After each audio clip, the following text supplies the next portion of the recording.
डाकुछंती आत्मदेव ब्राह्मण कली सखी पदे कथा कहबनी अभिमान दूर करबनी ना कसा धुंदुली ब्राह्मणी कहिले स्वामी स्त्री को भीतर टिके बचसा सृष्टि हैला जने स्वच्छाचारी नारी होछते धुंदुली स्वामी को कथा से मानंतिनी स्वामी जहा कहंती ताको कथा रक्षा करंतिनी धन आ समने ना बस स्वामी अरे मु सुनिबी ना तमे सुनिबो तमे सुनिबा दरकार नै बस गोटे कहबी कोन कहबी एते दिन हेला हमरा विभागर हेलानी तम हाथ धरी को 25 वर्ष विवाह करलेनी तमे को ए पर्यंत मो मनर कथा बुझी पारु ना माने जानी पारु तमे अरे कोन हेछि कोन मु को तम सब खोली कहबी खोली के कुह प्रिय खोली कहबी আমি দ্বিতীয় আছে কি তুমি আর আমি हां स्वामी हां हम एते दिन हेला विभागर हेलानी हां पुओ के छे अपन हमर किछि नाही छैति पे मो मन प्रबल दुख स्वामी ओहो अरे संतान नाही बोली तम मन रे विषाद हां सखी शास्त्र परा कहूछि जथा तानि जो भालपट लिखितम कर्मानुसारे फल ये ललाट जहा लेखा थाए ललाट लेखा प्रत्येक प्राणी को भोगिबा को पड़े तमे चिंता करनी प्रिय समय को अपेक्षा कर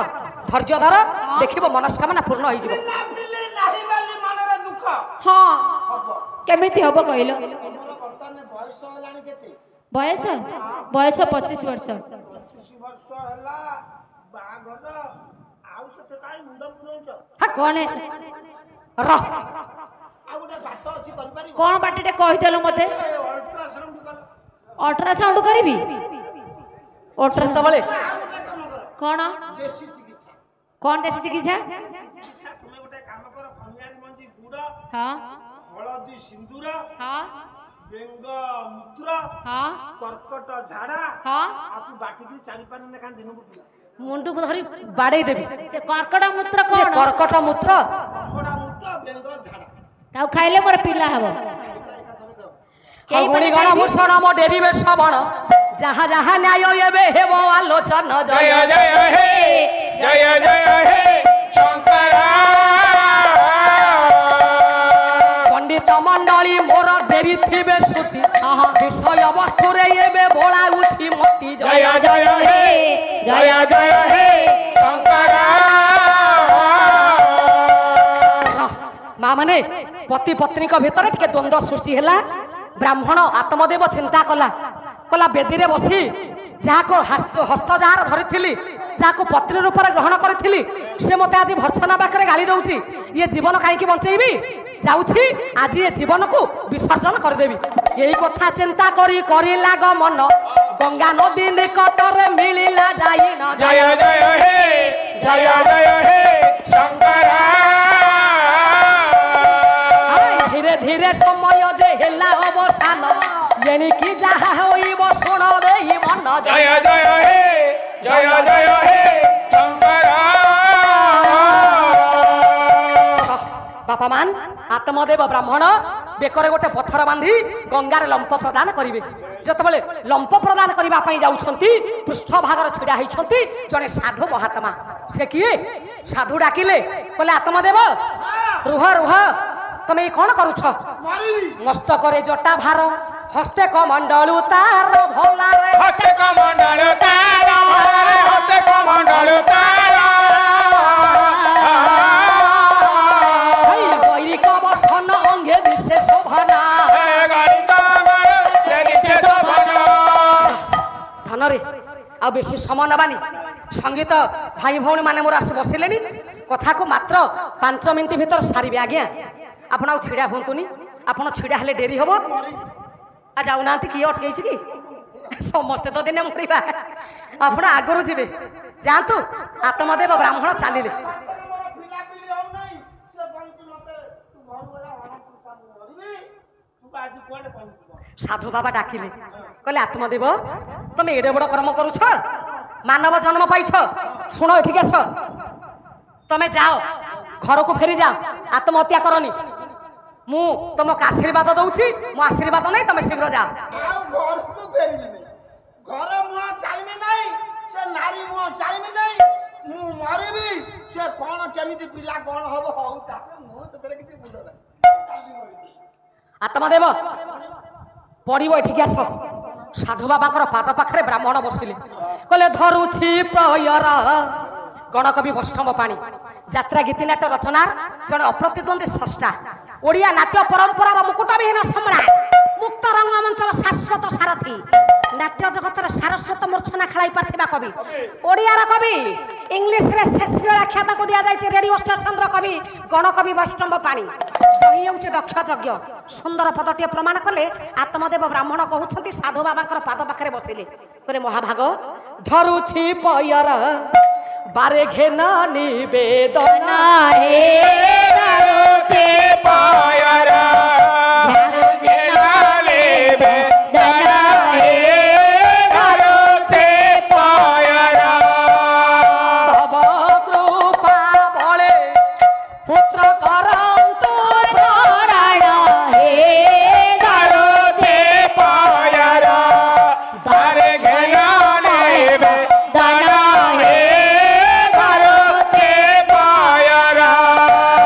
ବ୍ରାହ୍ମଣକୁ ସାଧୁ ବାବା କୁ ବ୍ରାହ୍ମଣ କହିଲେ, ସାଧୁ ବାବା କାନ୍ଧରେ ପଡ଼ିଥିଲା ଗୋଟେ ଝୁଲା ମୁଣି, ମୁଣି ଭିତରୁ ଗୋଟେ ଫଳ କାଢ଼ିଲେ, ଫଳଟାକୁ କାଢ଼ି ଆତ୍ମଦେବଙ୍କ ହସ୍ତରେ ଦେଲେ। ଆଉ ସମୟ ନେନା, କହିଲେ ଫଳକୁ ନେଇକି ଯା ତୁମ ସ୍ତ୍ରୀକି ଦବ, କହିବ ସେଆକୁ ଖାଇବ, ଖାଇଲା ପରେ ଗୋଟେ ସୁନ୍ଦର ପୁତ୍ର ସନ୍ତାନ ଜନ୍ମ ଦେବ। ଆତ୍ମଦେବ ନେଇକି ପଳେଇଲେ, ନିଜ ପତ୍ନୀକି ଦେଇଦେଲେ। ପତ୍ନୀ ଯେତେବେଳେ ଫଳକୁ ଖାଇବାକୁ ଯାଉଛି, ପତ୍ନୀ ଘରକୁ ଆସିଥିଲେ ତାଙ୍କ ସାନ ଭଉଣୀ କହିଲା ଅପା ତୁ ଏ ଫଳ ଖାଆନି, ଇଏ ଫଳକୁ ନେଇଯା ଗାଈ ପାଟିରେ ଦେଇଦେବୁ, ଗାଈକି ଦେଇଦେ, ମୋ ଗର୍ଭରେ ଗୋଟେ ସନ୍ତାନ ଅଛି, ମୋ ସନ୍ତାନକୁ ମୁଁ ତୋତେ ଆଣି ସମର୍ପଣ କରିବି, ତା ପ୍ରତିବଦଳରେ ତୁ ମୋତେ କିଛି ଧନ ଦେବୁ। କଥା ରହିଲା ଆଜ୍ଞା। ଆତ୍ମଦେବ ବ୍ରାହ୍ମଣଙ୍କର ପତ୍ନୀ ଗର୍ଭବତୀ ନାରୀର ଅଭିନୟ କଲା, ଏଣେ ତା ସାନ ଭଉଣୀ ଗର୍ଭରେ ସନ୍ତାନ ରହିଛି, ସନ୍ତାନ ଜନ୍ମ ହେଲେ ସାନ ଭଉଣୀ ଆଣି ବଡ଼ ଭଉଣୀକୁ ସମର୍ପଣ କରିବ, ତା ବଦଳରେ ଧନ କିଛି ନେବ। ଦୀର୍ଘ ଦିନ ଗତ ହେଇଗଲା, ଇଏ କଥା ଆତ୍ମଦେବ ବ୍ରାହ୍ମଣକୁ ଜଣା ନାହିଁ। ଗାଈ ଖାଇଛି ଫଳ, ଗାଈର ଗର୍ଭ ଧୀରେ ଧୀରେ ବଢିବାକୁ ଲାଗିଲା। ଏଣେ ବାପା ଗାଈର ଗର୍ଭ ବଢୁଛି, ତେଣେ ସାନ ଭଉଣୀର ଗର୍ଭ ବଢିଛି। 10 ମାସ ଗର୍ଭ ପୂର୍ଣ୍ଣ ହେଇଗଲା, ସାନ ଭଉଣୀ ଗର୍ଭରୁ ସନ୍ତାନଟିଏ ଜନ୍ମ ହେଲା। ତାର ଅତି ଆତ୍ମୀୟ ବ୍ୟକ୍ତି, ତା ନାଁ ହେଉଛି ଗୋବିନ୍ଦ। ଗୋବିନ୍ଦ ହସ୍ତରେ ଖଣ୍ଡେ ପତ୍ର ଲେଖି ସାନ ଭଉଣୀ ପଠେଇଦେଲା ବଡ଼ ଭଉଣୀ ପାଖକୁ। ନାହିଁ, ପତ୍ର ଯାହା ଲେଖା ଯାଇଛି ସେଇ ଅନୁସାରେ କାର୍ଯ୍ୟ କରିଛି ଧୁନ୍ଦୁଲି ବ୍ରାହ୍ମଣୀ। ସେଇଆ ହେଲା ଆଜ୍ଞା। ଗୋବିନ୍ଦ ଗୋବିନ୍ଦ ଆରେ ପତ୍ର ଲେଖିବ, ଲେଖ ଲେଖ। ଅପା ମୋର ଭୂମିଷ୍ଠ ପ୍ରଣାମ ଗ୍ରହଣ କରିବ। ମୋର ଭୂମିଷ୍ଠ ପ୍ରଣାମ ଗ୍ରହଣ କରିବ। ଗଲାକାଲି ରାତ୍ରିରେ ମୋ ଗର୍ଭରୁ ଗୋଟିଏ ସନ୍ତାନ ଜନ୍ମ ନେଇଛି। ପୂର୍ବ ସର୍ତ୍ତ ଅନୁସାରେ ସେ ସନ୍ତାନକୁ ମୁଁ ତୋ ହସ୍ତରେ ଦେବା ପାଇଁ ପ୍ରତିଜ୍ଞା କରିଥିଲି। ତେଣୁ ତୁ ଗର୍ଭର ବେଦନା ସହି ପାରୁନାହୁଁ ବୋଲି ଚିତ୍କାର କରି କାନ୍ଦିବୁ। ତୋ ସ୍ୱାମୀ ବୈଦକୁ ଡାକିବାକୁ ଯିବା ସମୟରେ ମୁଁ ମୋ ପୁତ୍ର ସନ୍ତାନକୁ ନେଇ ତୋ ପାଖରେ ପହଞ୍ଚେଇବି। ରହୁଛି ଇତି ତୋର ସାନ ଭଉଣୀ।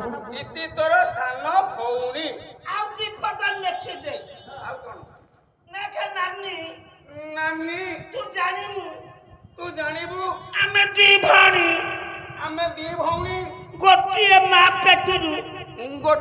ପେଟରୁ ଗୋଟିଏ ନାଇଁ ଦି ଖଣ୍ଡ ହେଇ ଗୋଟିଏ ନାହିଁ ଦୁଇ ଖଣ୍ଡ ହୋଇ ଜନ୍ମ ହେଇଥିଲେ। ହେଲେ କିନ୍ତୁ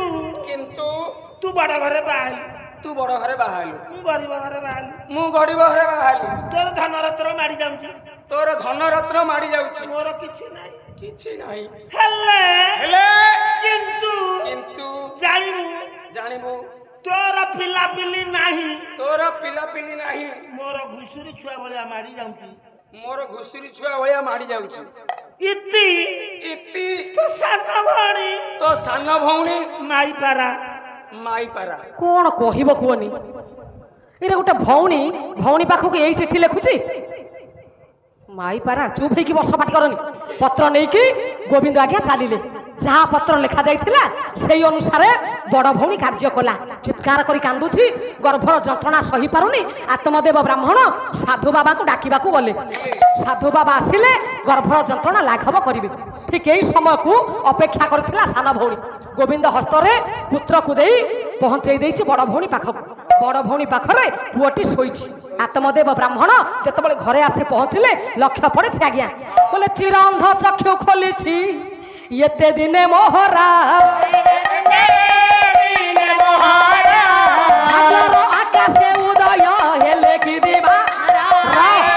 कोले एते दिन परे भाग्य आकाश रे चिरंध चक्षु खोलिछि एते दिन परे भाग्य आकाश रे पूर्णिमा चांद उइले आजी मो घर को मो संतान आसीछि बापा माने केते सुंदर कथा आज्ञा निज पत्नी गर्भवती अभिनय करिछि गाई फल खाइला गाईर गर्भ मध्य बढ़िबा को लागिला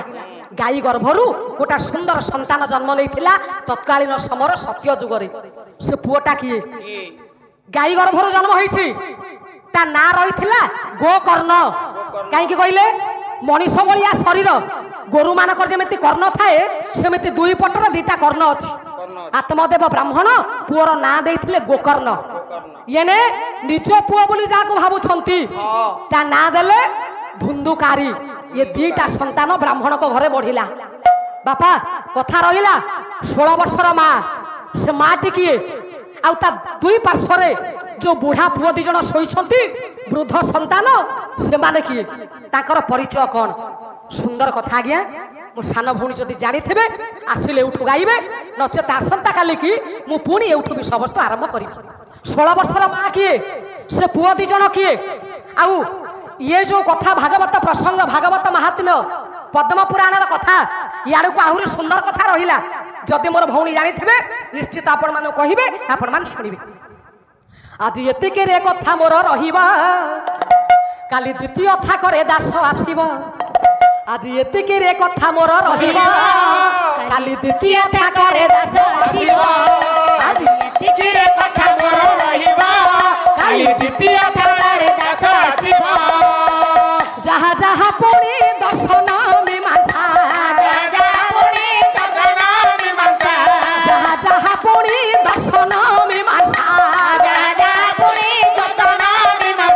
गोटी गोटी करी से तो कहिबा काली द्वितीय थारे दास आसीबा आज एतिके रे कथा मोर रहिबा काली द्वितीय थारे दास आसीबा हौ मोर धीर बर शुणुथिले रही धनरे बापा माने कहिथिले गोटा प्रश्न छाड़िबा पई बादी पाला ये गोटा छोटिया प्रश्न मो भौणी पई छाड़ुछि जदि मो भौणी जानी थिबे उत्तर देबे जदि न जानी थिबे आसंता काली की मु कहिबी तथापि बाद पाला न कहिले हबनी सुंदर प्रश्नटी आज्ञा आपण माने समस्ते जानी छंती श्रीमद् भगवत गीता 18 अध्याय विशिष्ट ग्रंथ इंडियन फिलोसफी भारतीय दर्शन शास्त्र गीतार मूल ठारू शेष पर्यंत नारी चरित्र वर्णना नहीं किंतु व्यासजी भगवान एते बड़ ग्रंथ भारतर जातीय ग्रंथ जी ता ना को गोटा झील पिलार ना देले स्त्रीलिंगार्थबोध शब्द लिखिले गीता कहीं आज्ञा आउ कौन किसी ना नथिला गोटे एते बड़ ग्रंथ रचना हैला ता ना कहीं गीता देले अनेक जगार अनेक बाबू माने प्रश्न पचारती आमको मु अनेक प्रश्नर मध्य समाधान देइछि केई केई कहती अर्जुन होउछंती जीव भगवान कृष्ण हेले परम परम जीव को कहउछंती बोली नारी संबोधन हेइछि गीता हेइछि ना ता ठीक नुहे केई केई कहती गीयते इति गीता गाइबारु गीता ना ता मध्य ठीक नुहे 18 अध्याय विशिष्ट ग्रंथ एडे बड़ शास्त्र ता ना काहे कि गीता बोली रखिले व्यास जदि मो भौणी जानी थांती श्लोक अछि से गीतार अच्छी मु मन को कहूनी गीता भितर श्लोक अच्छी जदि जानी थे श्लोकटा पढ़े आपन को उत्तर देवे आ जदि न जानी थे आसंता काली की मु कहबी हौ पंडित मंडली मोर शुणुथिले रही मो बाया मन रे जहा जहा जानी थिली कहिली बुझाई मो बाया मन रे माँ मो माउसी माने रखिथिले लय यही ठारू दास झियो मागुछि विदाय आनंदरे हरि बोल हुला हुली देव धन जन गोप लक्ष्मी परिपूर्ण हेब पीर दरबारे मोर यही निवेदन हरि बोल हुला हुली कर ताली उच्च स्वरे हरि बोल हुला हुली थिब प्रभु दरबार एबे उछुली पड़िब हरि बोल हुला हुली मु संगे नेबी नाही आपण मानको दया करिवे ब्रह्मांड गोसाई आउ थरे दास झियो करी अछि अली हरि बोल संग थरे थिब हुला हौ एणिकी दिन जन शरण रक्षण महाबाहु दिन जन शरण रक्षण महाबाहु दिन जन शरण रक्षण महाबाहु आनंद सागरे पीर दरबारे हरि बोल हुला हुली दियो ये विश्वर दुख दूरा हे